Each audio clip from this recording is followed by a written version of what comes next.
What's going on, folks? Will Stewart here with THFC Rants, and you are watching a breaking news special. Nuno Espirito Santo is set to be the new Tottenham Hotspur boss. Let's get into it. 1, 2, 3, 4. Let's go now.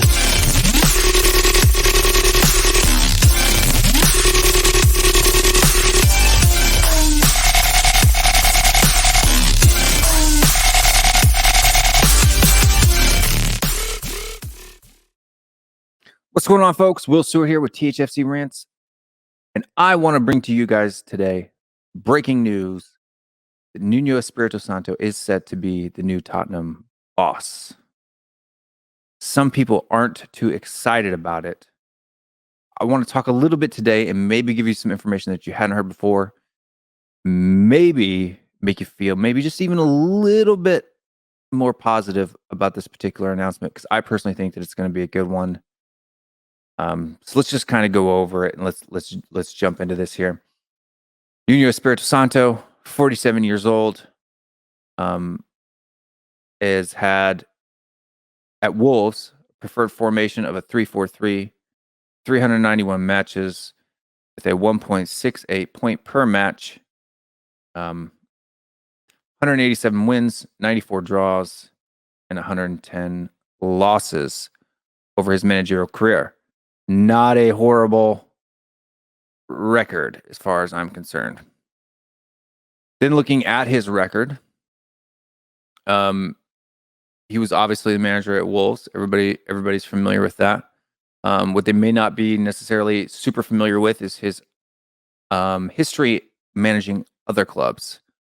He has managed FC Porto, finished second in the league there, claiming a Champions League spot for them.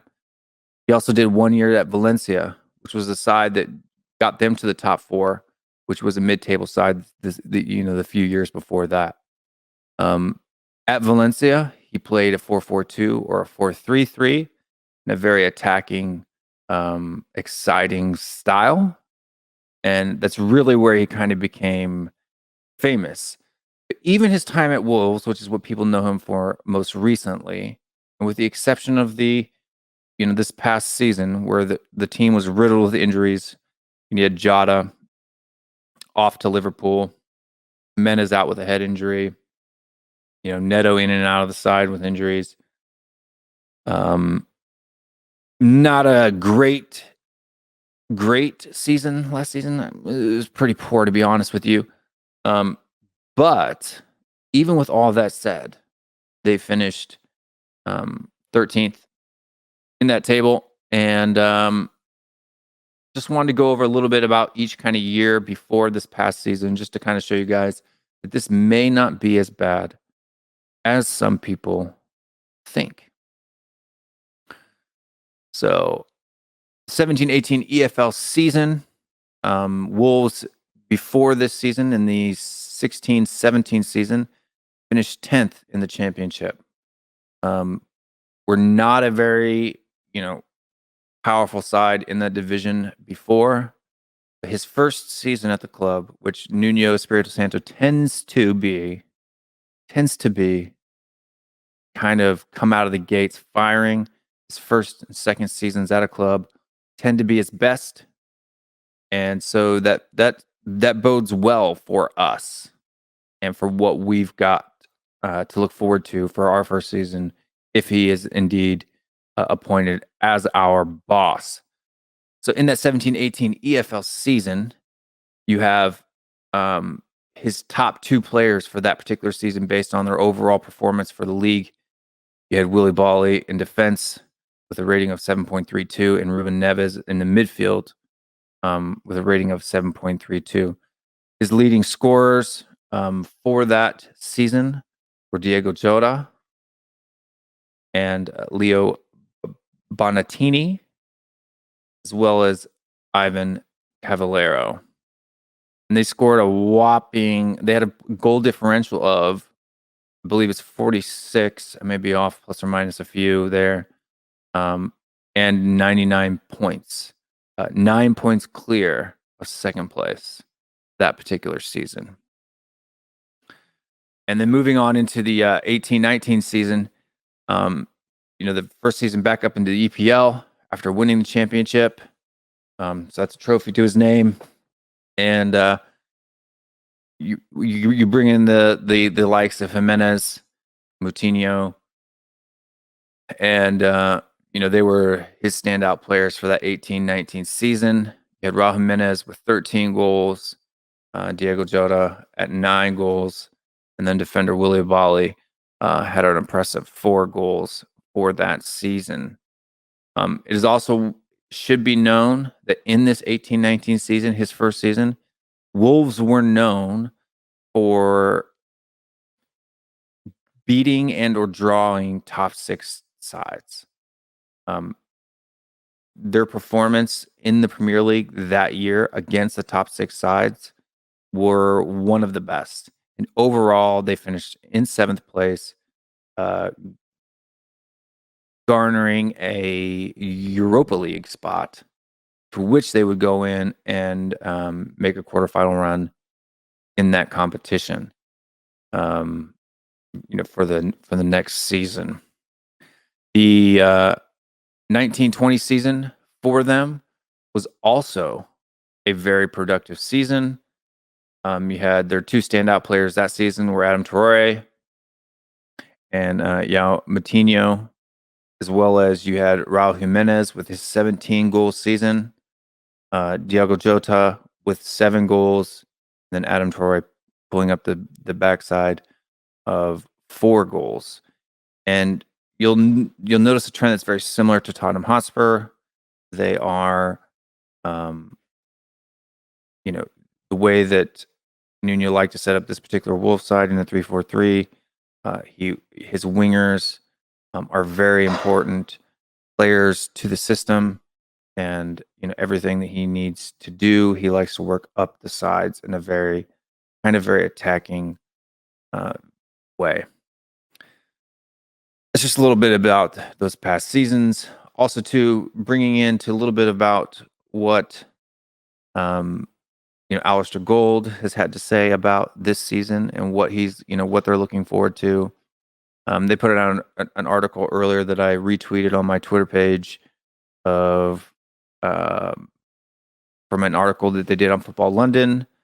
So Alistair Gold took the time this morning to actually put out an article and go into detail about the situation that's going on. This is a little bit different than a lot of the rumors that we've heard in the past. But yet again, it has not been officially confirmed by the club yet. So there is a chance, like we've seen over the last 2 months, that it could break down. And that's not something that we necessarily want. But he says here that Tottenham Hotspur are finally set to appoint a new head coach in former Wolves boss Nuno Espirito Santo after Chairman Daniel Levy gave the green light to the Portuguese manager. Tottenham have been looking for a new coach. We've asked a bunch of different people: Eric Ten Hag, Hansi Flick, Julian Nagelsmann, Brendan Rodgers, all those different people trying to find one to play that free-flowing Tottenham DNA style, whatever that means. But Fabio Paratici, however you want to say it, apparently flew to London last night to try and secure the deal and have a talk with Chairman Daniel Levy and Nuno's people. Basically, the news that is out this morning that Tottenham are preparing to announce him as their new boss, getting ready to start Monday in time for preseason. Nuno's been a background type of possibility over the last 2 months. But we've been, like we said, Daniel Levy's been looking for different options.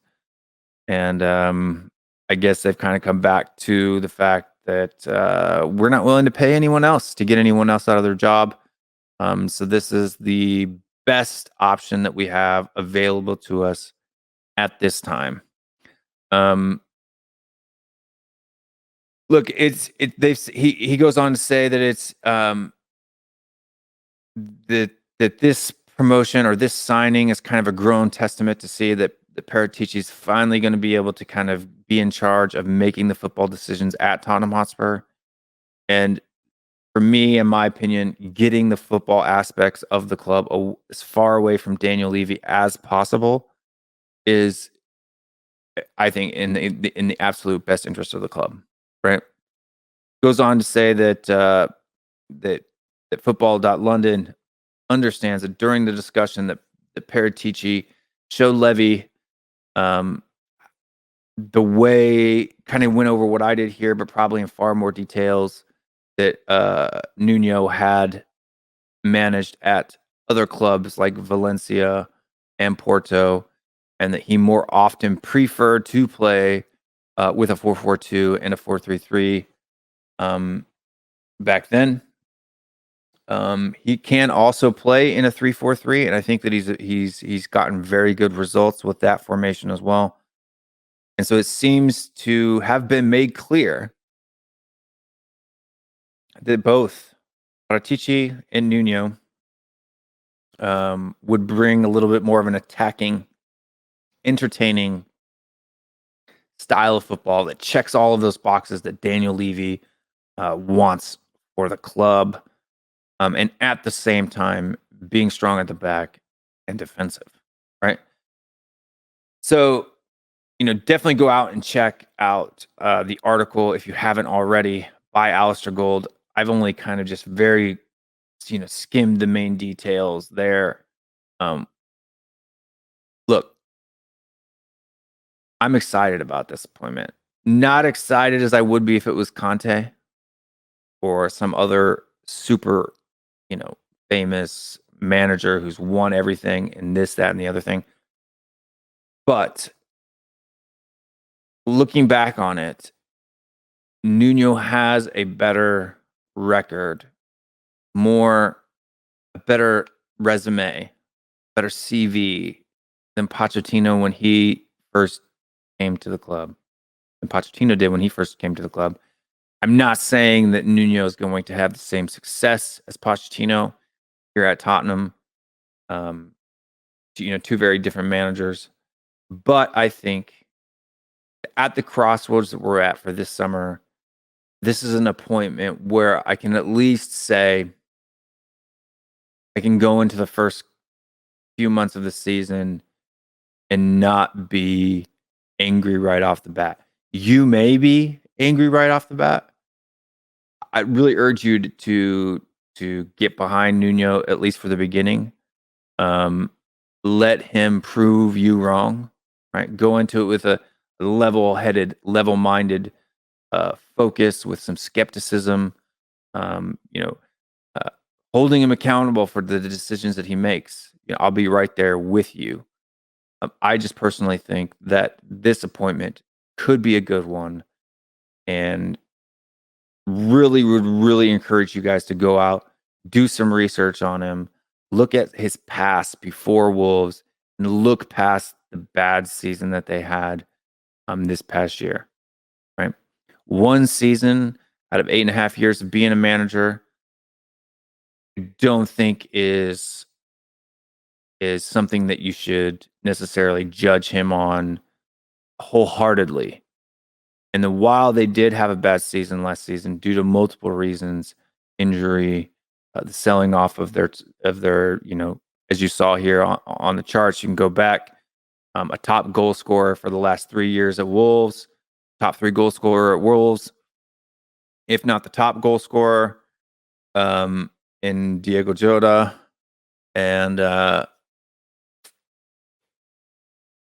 just think about the impact that Son, Kane, a new right winger, if Gareth Bale tends to go back to Real Madrid.